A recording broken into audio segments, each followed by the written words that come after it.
Oh, fish on. Fish on. Immediately, guys. Oh, he snapped it. What's happening, guys? It's your boy Dan, right back at you again with another episode of 302 Fishing. Welcome back to the channel here. Well, we're out here on a semi-warmish day. It's maybe about 10 o'clock in the morning. It's going to be possibly maybe 50 degrees here in Delaware. As I mentioned to you on the previous episode, I told you the whole week thereafter it was going to be absolutely cold and frigid, and Mother Nature, she did not disappoint. We had low 30s, if not mid-20s during the day, and teens, if not into the single digits, all week long, and some dreadful high winds. We still have a little bit of wind going on right now. Hopefully it's not a factor for us, but you can see some remnants of the cold weather. You got some ice sitting over here on the edge of the pond, and then right below us, right here at the dock. But however, we got some open area right here we can fish on, and I picked this pond specifically because we're targeting one fish that most fishermen hate to no end. But I love them because they're a tug on the end of the line and they're great fighters.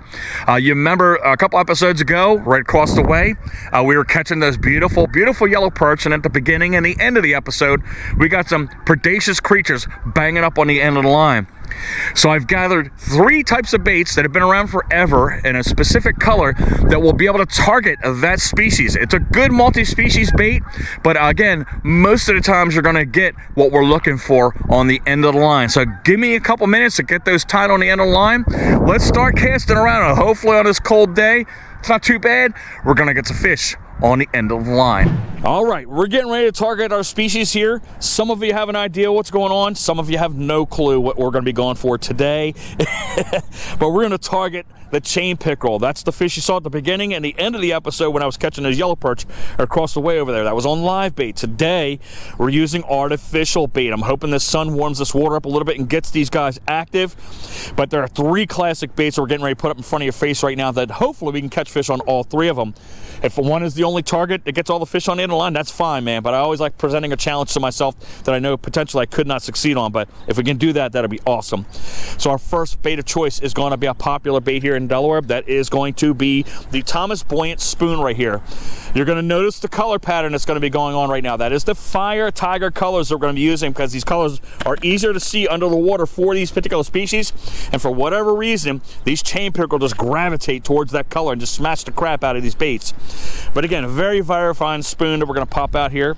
Our second bait has been around for God knows how long. As a kid, I've been fishing them too as well. But we've got our Rapala Husky jerk. This is a suspending jerk bait in the fire tiger color. And again, these chain pickerel love this. Jerk it, and it slowly rises. And usually on the rise is when those fish will smash up on that bait. And then another one, again, it's been around since the beginning of time. Everybody's fished one of these things, and that's an inline spinner. Popular one right here is the Mepps Aglia 3. That's the size I like using right now. Again, fire tiger colors. One of these 3 baits is going to get this fish on the end of the line. I'm going to start off with the spoon, so give me a couple seconds. We'll start tying it on, and let's see if we try to get this action going. Somehow I lost my leader that I got from Josh about a week or so ago. So we got a barrel swivel with maybe about less than a foot of line on the end of it. We got a nice little loop knot tied on here for the spoon. That way you can go ahead and bevel back and forth in the water right there. But let's get our first cast out there and see if we can try to get something biting here.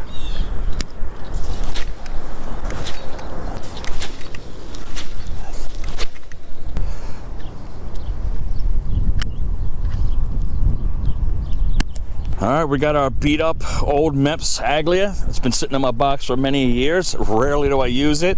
We're gonna go ahead and get that tied on there and keep right along with these lures. We got her all tied on. Let's get our first cast out there with the inline spinner. This one should have a little bit more thump than the spoon does. We got a fish on, guys. Yep, fish on already. First cast. How about that? All right. That's a nice one. Excellent, guys. There you go. That's a pretty good size chain pickerel for the state of Delaware here. But first cast, man. I thought it was stuck on the bottom. But they like that thumping. One thing about these fish, man, is they love to thrash.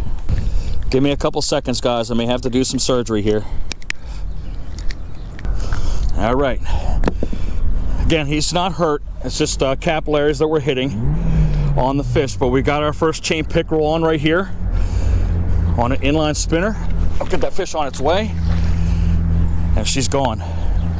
But isn't it amazing how they react to two different kinds of baits? That rooster tail looks raggedy as anything. Eventually, we're going to have to get a new Aglia there.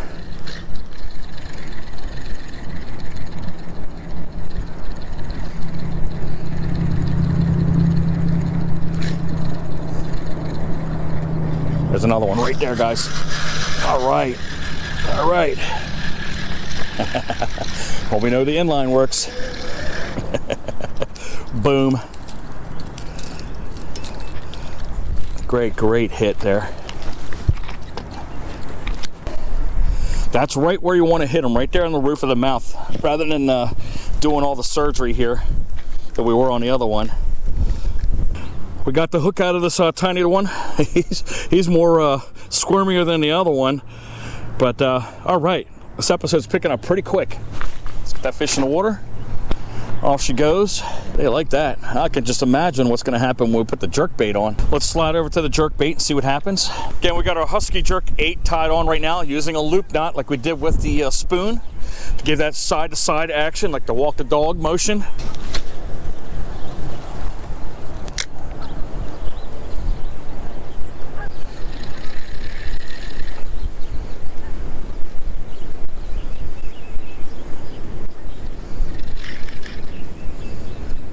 Oh, fish on. Fish on. Immediately, guys. Oh, he snapped it. He snapped it. I kind of figured that I should have had it on a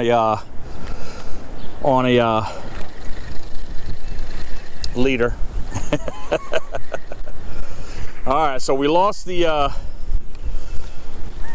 jerkbait there. That's a bummer.